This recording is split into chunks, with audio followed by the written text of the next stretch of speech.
right, guys, welcome to another Q&Jay, and I decided to bring my narrator in, Big Dave, okay, because I know you guys are all cheering Dave on as he makes his transformation. He's put on 30 pounds in the last 5 months. Yeah, 4 or 5 months. So there's no one more full-time than he is. So this is the original full-time bodybuilder. That's where it came from. So today we're going to start off with, we have about six questions, but one is a bonus question. So I appreciate all the comments. I would appreciate you guys to continue to ask your questions below. Please comment, please like comments, like and subscribe, of course, the channel. But if you guys like the comments or dislike them, hey, we want to see what goes on. And thank you all for coming on and really supporting the channel. We're booming right now.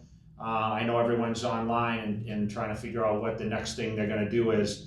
And we're all excited to get back in the gym. So let's start the questions, man. First one. All right, so number one, I'd love for you to take us back to your roots in Massachusetts to show us where you came from and give us a little bit of sneak peek, which I think is a great question. It's funny. Dave has mentioned this to me countless times. And we talked about, I mean, although I'm doing the book project now, right? I'm writing the autobiography of my life. And a lot of that is going to be going back to the days in Sterling, Massachusetts, which, by the way, guys, is where the nursery rhyme "Mary Had a Little Lamb" was actually originated from. Yes, yeah. That was where it was. So there's a couple figureheads, and I'm one of the figureheads of where I grew up. There's 6,000 people. There's about 12,000 now. But we have spoke about going back and doing a series showing my brothers on the farm and the concrete and your mom. Yeah, I mean, honestly, guys, we have a lot of stuff that we had planned, and unfortunately, we got sidelined because of what's happening now. Normally, I just brought up to Dave this morning, I would have been in Massachusetts. I would have promoted the event this past weekend, so I would have been there spending time with the family, and it could have been a time that we could have got this kind of thing because the spring is starting to break, and you know, it's kind of the ideal time to go. But maybe this fall, maybe it's one of those things we can try to get, you know, knocked out. And do you have another show in the fall? I do have another show October 24th in Massachusetts. So it could be something we do then and showcase a little bit. Maybe get some of my brothers or sisters on interview. I mean, my dad's not all with it as much as he used to be, but you know, he was a Spitfire. He was in All Access DVD and. Like, Massachusetts is my roots. I mean, I'm not planning on moving back there necessarily, but I'm so thankful I was brought up in that environment, and that gave me the work ethic. I mean, I have to credit my brothers, my dad, and all my friends and family that supported me there. That video would be bananas, I think. Yeah, so, for sure. All right, a good question. I like it. Okay. So I wrote this to you guys in this like chicken scratch, so bear with me. Who are your favorite guys competing as of right now? Mm-hmm. And do you have any newcomers that you have your eye on that you see coming up the ranks? All right, favorite guys. I'm gonna go to the Olympia level and kind of go. I mean, listen, Bonnick. I have a relationship with Bonnick because I met him before he was anything. There's pictures of us posing in 2008 where I never expected this guy to be a front runner, Arnold Classic champ. I'm really like floored by his physique and what he's done with his physique. I love to see the breakthrough people like Brandon Curry, who was like at the back of the pack when I won my first Olympia in 06. And so many guys, like, the company supported him and like, this is the next big thing. And it just took him so long. And he's just such a great family man. And, you know, Dexter's inspirational to me where, you know, he's been at it for so long and I watch him transition. For him to have the heart to be able to continue to train, I think it's amazing. I ask Dave about him all the time in Venice. I mean, I'm excited to see Sergio, even though Sergio's not like a super young guy. I was happy to see him break through. Steve Kuclo, I'm excited to see what he brings because, like, we have a history to go back to, and man, there's so many guys. Like, I mean, Flex this year at the Olympia. Yeah, Flex. I mean, Flex is going to be. Yeah. And you know, we have a certain access to people. So Sergio's like on that list as like one of the. He was our guy that we kind of pumped up this year, and he really produced. So it was kind of exciting. I think he brought a lot of cool things to the Arnold. He won the Best Poser Award. Yeah. Some people are a little questionable about how he reacts in comments, but listen, I'm supportive of that. So even like the guys not competing, I'd love to see Phil come back. I'd love to see Shawn Roden get back on stage. But if you'd have to ask me like who I like, as far as like who I'm most enthused about, I would say it's Bonnick, because he's been knocking at the door of consistency. You know, he's been second, won the Arnold a couple times, and I think the newcomers. I mean, Regan is going to be like someone to watch for. I'd love to see him battled out with Sergio and Steve Kukalo and those guys. Yeah. 26. You know, Juan Morel is one of our guys too. Yes. We love Juan, and I mean, I love seeing even Guy Cisternino, like, go down to 212. I love, you know, seeing these guys just break through, man. Like, I watched Flex run that whole thing. I met him when he was 21. Damn. You become invested in those people because you have such long friendship and long relationship. Yeah. You know who's very impressive to me too? Shawn Clarita. Great. I mean, from what he came from, like, that guy is exciting tiny to watch, and I love seeing like Breon and Bumstead like go at it, and George Peterson. George Peterson, like, he's amazing. I can't wait to see what he does in 212. Yeah. And then, you know, obviously, like, you know, these guys in men's physique, you know, I like Brandon Hendrickson, and you know, I mean, these guys I kind of all stay in touch with. So there's a lot of excitement in the division. So I'm just not going to focus on the men's bodybuilding side, because I'm a fan of a lot of these guys. I'd love to see Buendia come back and be competitive in that division. So, and then of course the women. I mean, we like the women too. Yeah. A lot of good girls, you know. Miss Olympia's coming back this year, so that'll Yeah. add some value to the event. So I think it's exciting, and people are going to be really anxious to get the season kicked off. I can't wait. So. All right, awesome. Well, since you brought up Shawn and Phil, that's the next question actually. So, Shawn Rhoden versus Phil Heath, who wins this year? Okay, if they both get back on the stage, that's a tough one. I mean, they put you on the spot right now. Yeah, I mean, Phil Heath, like, you know, I guess who wins the last time is Rhoden. I just don't think Phil Heath will come back. I have a hard time believing he will come back to Olympia. I think Shawn will get back up there. You know, Shawn's a little older; it's questionable, but he's out to prove. He's got a chip on his shoulder. Got a chip, and I like yeah. that. I've been that way. But I think Shawn, you know, he will see his place back on the stage, and he will dominate, I think, at some point. Tell me why you think Phil is not going to come back. And I know you can talk by experience because you've done it. You took a year break, and it's not easy to come back. Yeah, I mean, he's got a lot of, from my understanding, he's working with a good agent now, and he's pursuing other interests, whether it be commercials or, you know, even some of the acting stuff. And listen, is it hard to do that? Absolutely. Can Phil Heath, if he puts his mind to anything, the hardest thing Phil Heath will ever do is train for Mr. Olympia title. I know, I've been there. Everything else is easy after the Mr. Olympia. So when people say to me, like, what's next or whatever else, I'm just like, you know how I am. I'm on easy street, man, because this shit's all easy to me comparable to like training. And like, that's why I kind of make the joke of like the full-time bodybuilder, because I was in that realm where there was no world. Like, if the news was up and, you know, we were coming into a shutdown like we are now, I didn't care. Yeah. I was in my own planet, like my own world. They would know, I had 4 walls around me, and it was all just existed a world of bodybuilders. So, yeah, so for me, I just think it's really going to be hard for him to get back in that realm again. Once you step out, it's really hard to get that fire back. And listen, Shawn is going to experience the same thing. But it seems like he's in the groove, and I'm not as close to Phil Heath because he lives in Denver or whatever else. So I don't know what he's doing on a daily basis, but we know Shawn's back at the grind. He's big, he's hungry, and he's out for a vengeance, you know. And I don't think Shawn actually focused his energy towards something else.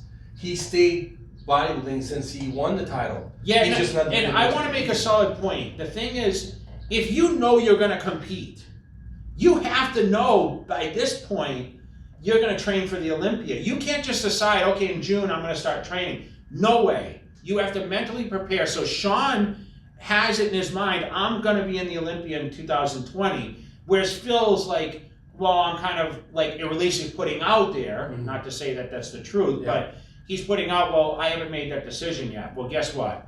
You have to have that in your head, because in today's eras, like, you can't miss a beat against these guys because they are full-time, competitive, driven, hungry.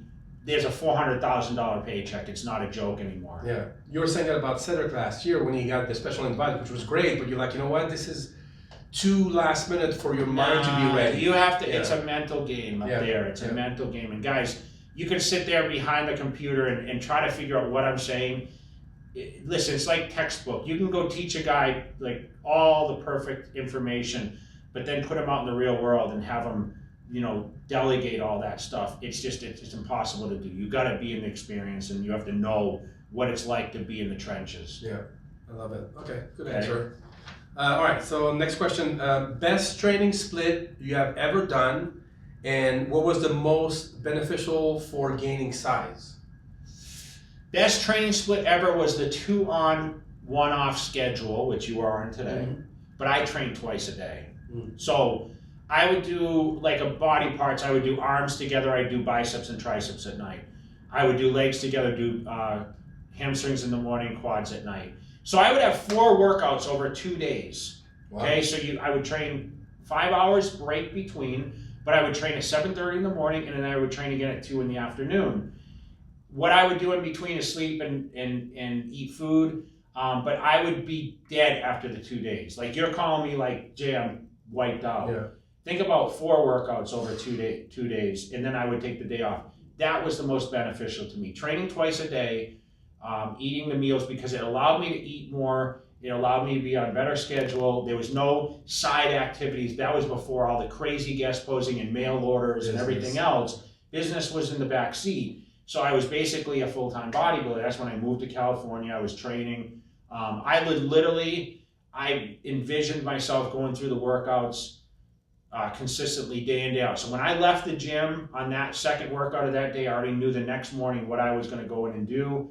And then I already had processed the afternoon workout also.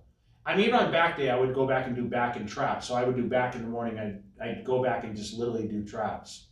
Did you get that split because you felt on the 3rd days your energy wasn't quite as good? I figured it out. I went by how my body was, and I was sore for a week, Dave. I would go back to train another body part, and I would still be sore. And now textbook says you should not train a sore body part, but when I knew I recovered for that long, that's how I judged the productivity of my workouts, was how sore I became. Yeah. So it wasn't like, okay, I did X amount of reps, or I felt like this under this weight. It was the judgment on how sore I was on, okay, I'm getting the best beneficial workout. So if I got really sore from a workout, I would repeat that same workout in the same order, same sequence, same reps the next week. Because you were on the same. And I would literally, I'm not kidding, for weeks at a time, I wouldn't change the order. I wouldn't change anything. I would do exactly the same thing every week, and I had progression. Wow. Because the food was on point and the sleep patterns were on point. So why fix it if it's not broken? Yeah, good answer. All right. This is a good one. You did a lot of chest-supported rowing movements early on in your career. So obviously these are watching the videos. Videos. So that means I did, like I laid down and I did rows on an incline bench, which you do. Yeah. The T-bar row, if you know that I carry when I was doing T-bars, yes. Yeah. Do you feel So you switched that towards I went to 08, 09. I started doing more core work with deadlifts and T-bar rows, bent barbell rows. Do you think that contributed to your obliques to get a little thicker? I think so. I think my waist did take the brunt of it. I mentioned the 1-arm rows, and this question was built off that. So I mentioned the 1-arm rows, and when I got up to rowing 160s or whatever, there was a lot of tension when I pulled. Yeah. And it would twist, I would twist to pull it back and really contract the lats. And I think that affected my oblique size because genetically I wasn't gifted with a super small waist, right? I had bigger hips or whatever. So when that started developing, I just had to offset it with wider back and bigger shoulders. And although I was able to display a V-taper, when I put my hands overhead with the abs and thighs, great abs, but the obliques were there. The lats weren't as wide because the waist got wider. And that threw off my symmetry a little bit. And I always said bigger is not better. So I agree, like 99, 2000, my physique probably was better, 2001. So question is 01 better than 09? 09 always comes up. but I think in 01 I had a more streamlined physique. Yeah, I agree with that. Yeah. The weight was... So definitely the rowing stuff. I think deadlifts is not a necessary movement for bodybuilding. I love it. I would, if I did it all over again, I would still incorporate it every other week. Would I have gone up to 500? Maybe not. Today, I still go up to 225, even at my age, and I just feel that power, and it makes me sore, and I just feel like it works the overall body. But if I'm going to suggest it for you young guys, don't do the deadlifts if you really try to keep the weight small. All right, cool. Next one. This is from someone saying, "I have a gut." Pretty blunt. How can I get rid of it? Big question. Everyone holds, the males hold the most body fat in the midsection and lower back. We call this the flanks, guys. Okay, so I can actually pinch a little fat there. So I might be super lean everywhere, but that's where I tend to hold the most fat. The only way you know this, you can answer this question for me. When you diet to the extreme and we get to like 6 weeks down, say we've been dieting for 16 weeks or 12 weeks, you're really gonna dig into that certain areas of fat that it takes consistency day in, day out to do that. So where you might get ripped in your legs and ripped in your upper body, you're still gonna be having that fat, and you just gotta keep dieting it off. That's where you need to diet a little harder in order to get that extra area. Now, you're only gonna see abs at a certain amount of body fat. Whatever that is, I'm not gonna put a number out there because everyone's different. I mean, right now I have a full set of abs, but I'm not the leanest in certain areas, but in the places that I can show, like my quads and my abs, I got shredded. Always. So you need to, diet for long term. That's going to give you the definition, and then you have to try to maintain it. Yeah. But once you're there, I think it's easier to keep it. It is, yeah. But you have to have days like you eat low carb some days. Yeah. Your days off from training, definitely lower your carbs on those days. Yeah. Do I do it? Absolutely not. I do it. Yeah, so but you got to remember, myself, Ronnie Coleman, Dorian Yates, Dexter Jackson, we're phenoms. I know. You get so much muscle. We're phenoms. Phil Heath, we all became, great because we have a certain gene structure. That's right. And it doesn't matter, you can train, you can eat, dude, I could eat burgers and fries all the time and I would still maintain a decent physique because I'm active, right? Yeah. And I have a good metabolism from years of doing it. I've been doing it since I was a kid. Yeah. That's not going to change. Yeah. Lucky you. All right, here's the bonus questions, you guys. All right, bonus question, guys. Last question. Please talk to us more about your comeback story in 2013. What went wrong in 2008, and how did you rectify it in 2009? Okay. So no, I'm sorry, not 13. Not 13. 2009. Yeah, comeback. Okay, so yeah. Okay. Never mind 13. Yeah. All right, so I lost the title in 08 to Dexter. And I came back in 09 with a vengeance, right? Yeah. With a chip on my shoulder. I mentioned that. What went wrong? Well, let's go back to 06. I won the title. Ronnie came back in 7. I had an infection that year. Questionably won against Victor. Ronnie was 4th. Did I have the motivation anymore because Ronnie wasn't there? It was a big shift for me because I was competing massive to beat Ronnie, right? And my biggest ever was the year I won in 06 for weight-wise. I was 273 that year, down to 267 for the night show when I won.